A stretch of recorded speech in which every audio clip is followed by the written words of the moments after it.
अस्सलामुअलैकुम नाज़रीन, उम्मीद करता हूँ कि आप सब लोग खैरियत से होंगे।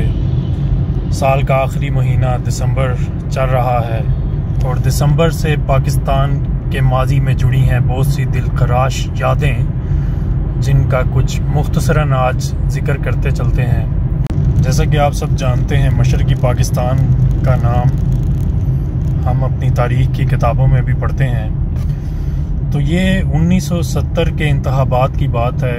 उसके बाद मशरक़ी और मगरबी पाकिस्तान के सियासतदानों के दरमियान इक़्तिदार की मुंतकली का मसला बना और जिसका भारत ने काफ़ी फ़ायदा उठाया और जल्दी पर तेल का काम किया।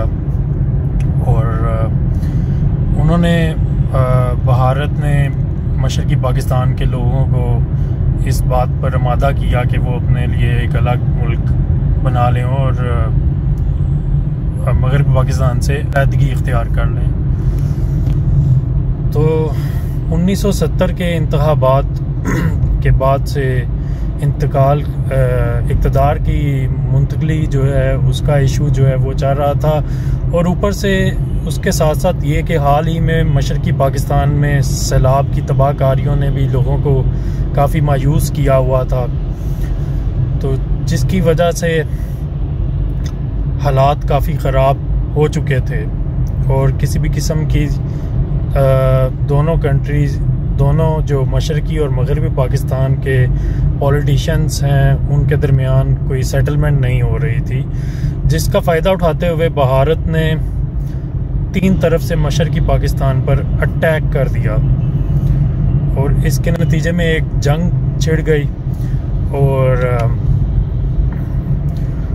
उस सारे सिनेरियो में भारत जो है उसने काफ़ी ज़ोर आज़माई की और पाकिस्तान अब इस जंग में खातिर ख्वाह कोई कामयाबी हासिल ना कर सका और इस तरह से हमारे तकरीबन 90,000 फ़ौजी भारतीय कैद में चले गए। और इस सारे के नतीजे के अंदर 16 दिसंबर 1971 में मशरक़ी पाकिस्तान बांग्लादेश के नाम से एक नया मुल्क बनकर दुनिया के नक्शे पर सामने आया। मशरक़ी पाकिस्तान, जिसे सकूते ढाका भी कहा जाता है, इसके बारे में शायर नसीर तुराबी अपने अशार में कुछ इस तरह से बयान करते हैं। वो हम सफ़र था मगर उससे हम नवाई ना थी, धूप छाँव का आलम रहा मगर जुदाई ना थी, अदावतें थी रंजिशें थी तगाफुल था मगर बिछड़ने वाले में सब कुछ था बेवफाई ना थी। लाहौर में 100 बच्चों के कत्ल का वाक़या आपने शायद सुना ही होगा। तो ये बात है 2 दिसंबर 1999 की, जब जावेद इकबाल नामी एक शख्स जो मीनार पाकिस्तान के करीब रावी रोड का रहाइश पजीर था, उसने पुलिस को ख़त लिखकर इन्फॉर्म किया कि उसने 100 बच्चों को अगवा कर उनको तेज़ाब में डालकर जला दिया है। उसने अपने इस जुर्म का एतराफ़ खुद ही ख़त लिखकर कर लिया और इस वाक़े के कुछ दिनों के बाद पुलिस ने जब उसको अरेस्ट किया तो उसको फांसी की सज़ा सुनाई गई। लेकिन सन 2000 के अंदर उसने अपने साथी साजिद के साथ मिलकर जेल में खुद ही से खुदकुशी कर ली। और ये एक इंतहाई दर्दनाक और अज़ियतनाक वाक़या है जो पाकिस्तान की तारीख़ में हमेशा याद रखा जाएगा। और ऐसे जराइम पेशा लोगों के ख़िलाफ़ सख्त से सख्त एक्शन लेना चाहिए और इन मेंटली सिक लोगों को मौके पर तलाश करके उनकी जो है उनका इलाज करना चाहिए। ये ज़हनी मरीज़ लोग हैं जो इस तरह के इक़दाम तक जा सकते हैं। ये वाक़या दिल दहला देने वाला वाक़या है जिसको हमेशा से याद रखा जाएगा। और इसी के ऊपर जो है इसी करैक्टर के ऊपर एक मूवी भी बन रही है, the serial killer Javed Iqbal के नाम से, जो आने वाले सालों में आप लोग देखेंगे। इसी तरह अगर बात करें दिसंबर की, तो साबिक आर्मी चीफ और सदर पाकिस्तान रहने वाले शख्स जनाब परवेज़ मुशर्रफ साहब के ऊपर भी दिसंबर में 2 बार अटैक हुआ, लेकिन जिसमें वो जानी तौर पर महफूज रहे और कोई खातिर ख्वाह नुकसान नहीं हुआ। बेनज़ीर के नाम से कौन वाकिफ़ नहीं है।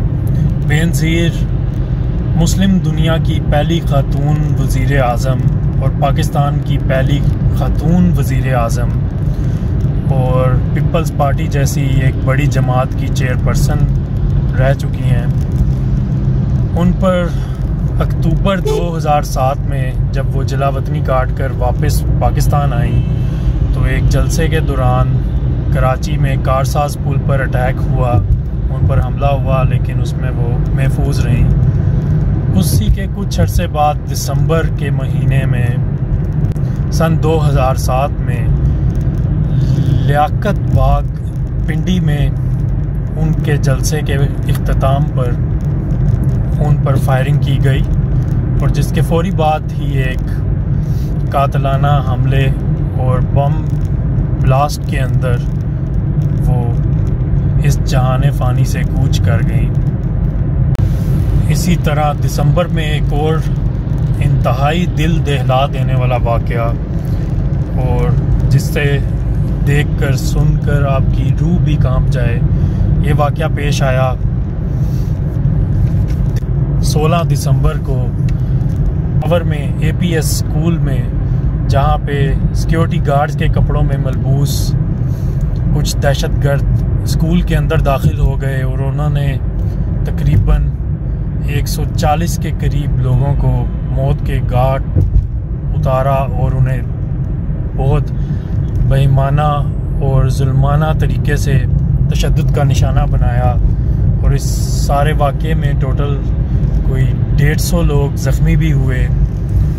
बादशाह इस वाक़े के जो मुलजिम और मुजरिम थे उनको पकड़ लिया गया और उनको इस वाक़े के 2 साल बाद फांसी की सज़ा सुनाई गई। APS जैसे दिल खराश और दिल दहला देने वाले वाक़े, जिसने एक एक पाकिस्तानी की रूह को रुला दिया, इस वाक़े के बाद पाकिस्तानी फ़ौज ने अज़्म किया इन दहशतगर्दों के ख़िलाफ़ लड़ने का और रद्दुल फ़साद और ज़रब अर्ज़ जैसे जो मुकाबले हैं उनकी शुरुआत की गई, ताकि दहशतगर्दी के इस नासूर को अपने मुल्क से हमेशा के लिए ख़त्म किया जाए।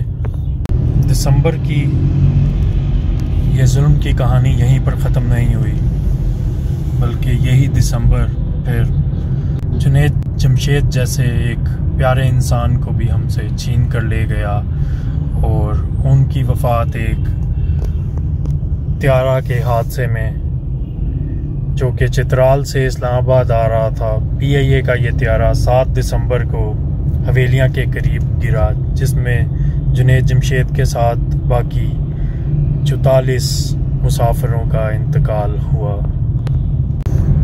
ये हैं पाकिस्तान के माजी से जुड़ी कुछ तल्ख यादें, जिनको कभी भी भूल कर भी बुलाया नहीं जा सकता और जिनके दिए हुए ज़ख्म भी कभी सिल नहीं सकते।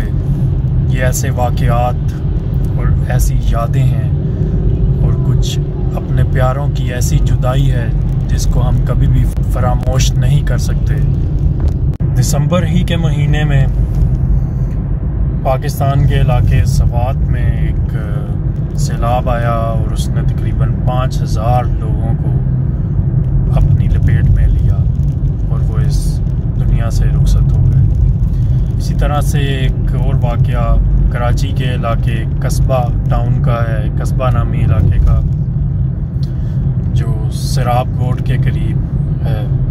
वहाँ पर कुछ पश्तून जो जब जंग चल रही थी अफ़गानिस्तान बॉर्डर पर, तो वो पश्तून कबीले जो शिफ्ट हुए थे वो वहाँ पर थे। तो उन दिनों में सराबगोड के इलाके में असले और इस तरह की चीज़ों की काफ़ी ज़्यादा नुमाइश थी और खुलेआम बिकता था।